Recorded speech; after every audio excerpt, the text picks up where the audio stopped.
subitement, nous cessons de nous prendre au sérieux, de prendre nos vies et nos problèmes au sérieux, et nous commençons à voir que tout est relatif.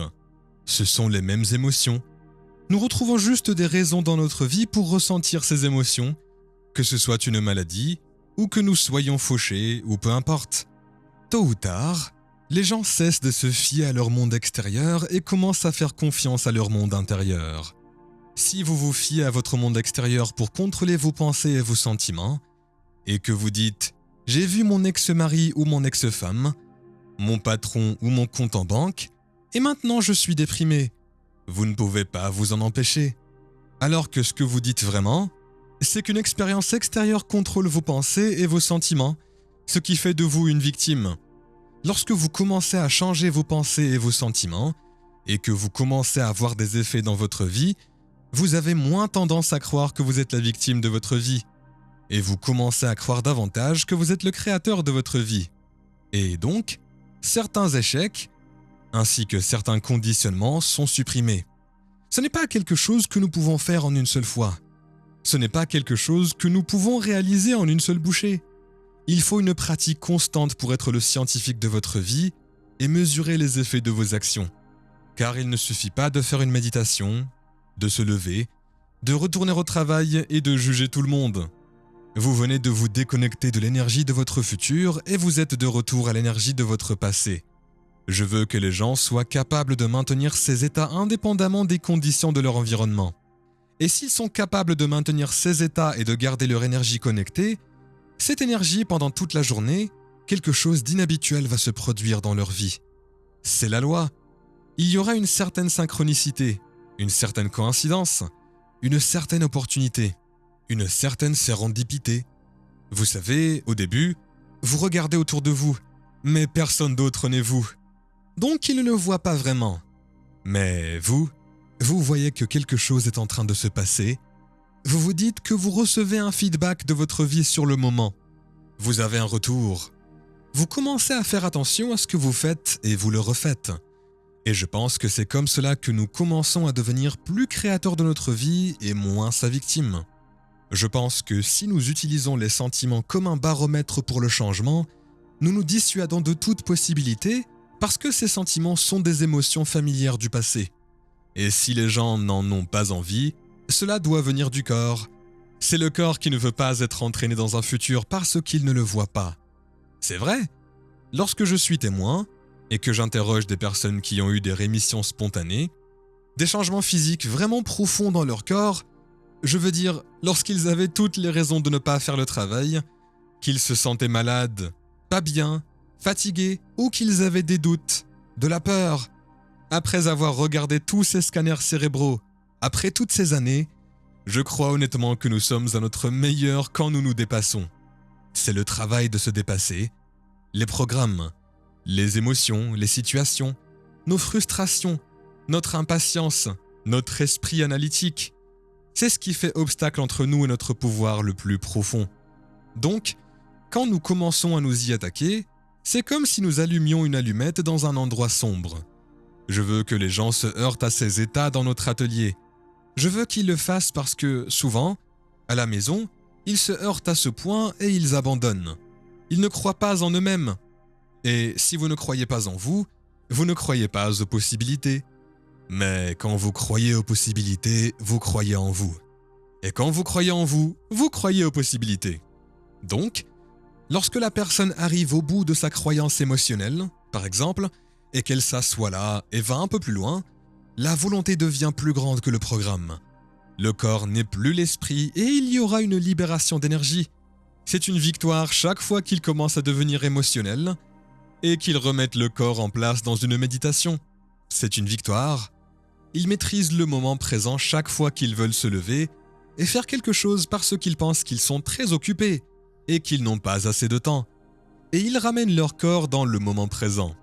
C'est une victoire chaque fois qu'ils portent leur attention sur un événement futur inconnu et qu'ils prennent conscience qu'ils ont perdu le moment présent et qu'ils reviennent au moment présent et retirent leur attention de la note. Ils font de la place pour l'inconnu dans leur vie. Mais s'ils ne savent pas ce qu'ils font, alors cela devient une bataille contre eux-mêmes.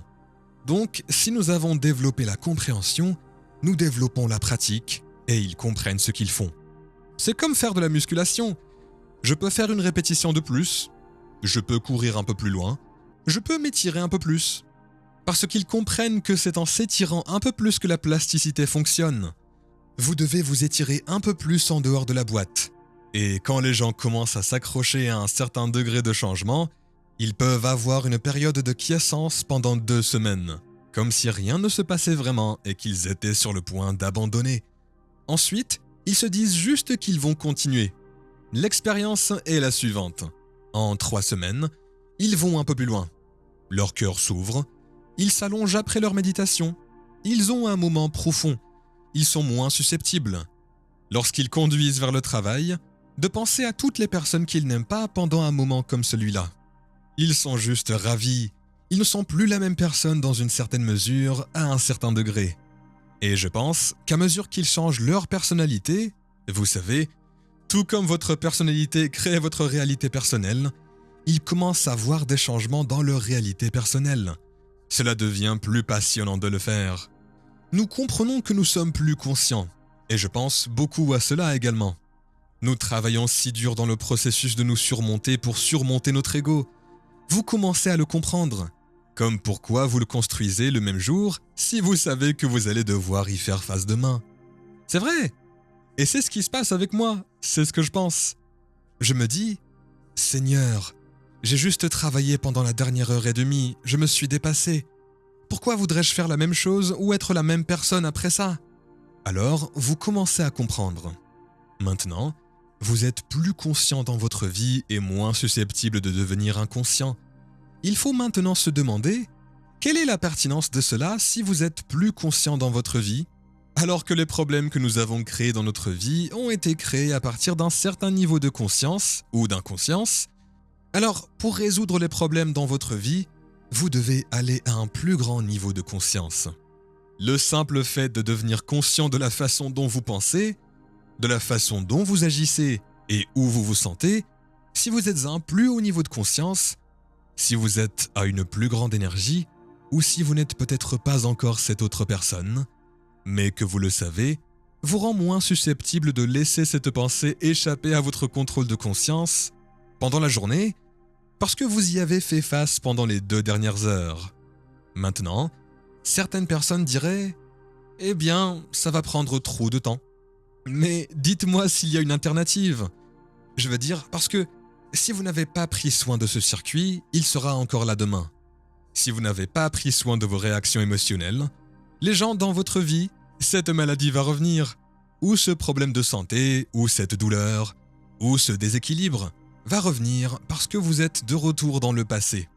Donc, quand les gens commencent à comprendre, ils disent juste « c'était le moment ». C'est l'émotion qui a signalé le gène. Maintenant que j'ai compris cela, je dois juste être conscient de ce que ces sentiments ressentent dans mon corps. Que ressentent-ils quand ils commencent à comprendre et à dire « Ah, je commence à sentir que ça vient » et qu'ils ne le laissent pas simplement se transformer comme s'ils s'abandonnaient à la peur. Ils prennent un moment, ils se posent, ils régulent leur corps et ils s'abandonnent à l'amour. Et c'est l'alternative. Quand ils le font assez souvent, tout le monde commence à remarquer qu'ils sont plus aimants dans leur vie.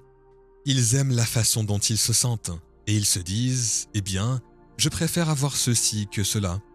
Donc échanger la culpabilité ou la peur contre l'amour et la liberté est un défi parce que les gens ne croient pas qu'ils peuvent y arriver parce qu'ils sont tellement en colère. Mais vous poussez suffisamment de gens et cela commence à arriver et les gens commencent à percer. Cela devient très contagieux. J'observe cela tout le temps. Lors de l'événement, la semaine que nous avons fait en Sardaigne, les gens y allaient et revenaient à leur programme. Je devais les pousser un peu plus fort que je ne devais leur rappeler. Et cela nous a pris quelques jours. Puis ils ont percé et ensuite le miracle s'est produit partout. Quand nous étions à Berlin, le public était prêt.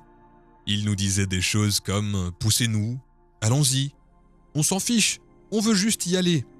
Et donc, quand vous avez ce genre de volonté et ce genre de maturité, les gens commencent à changer très rapidement. Cela devient très contagieux. Maintenant, vous savez, la nouvelle contagion est le bien-être, le bonheur, la santé. la liberté, la connexion. C'est la nouvelle infection. Je pense que nous n'avons pas besoin de mourir pour avoir une expérience transcendantale. Je pense que nous devons vivre pour cela. Et une certaine partie de nous peut avoir à mourir dans ce processus de, vous savez, se déconnecter du programme ou se découvrir de notre biologie est un peu inconfortable. Lorsque les gens commencent à comprendre qu'ils sont mal à l'aise, ils sont dans la rivière du changement. Vous pouvez alors leur fournir des opportunités, de nombreuses opportunités de se connecter. Et c'est ce que je veux. Je veux de nombreuses opportunités pour les gens de se connecter. Vous ne l'obtiendrez peut-être pas la première fois que vous recevrez le segment du 3e jour, mais si vous vous accrochez, vous le rencontrerez tôt ou tard, parce que c'est là que se trouve votre attention et que cela viendra au moment où vous vous y attendrez le moins. Ainsi, il y a de nombreuses opportunités de se connecter que les gens commencent à expérimenter. Alors ils sont moins susceptibles d'essayer de changer. Ils sont moins enclins à souhaiter, à vouloir et à espérer. Ils sont plus susceptibles de s'abandonner au processus. Et je pense que s'abandonner au processus devient beaucoup plus facile. Et il y a une nouvelle façon de le faire que nous voyons un peu chez nos étudiants.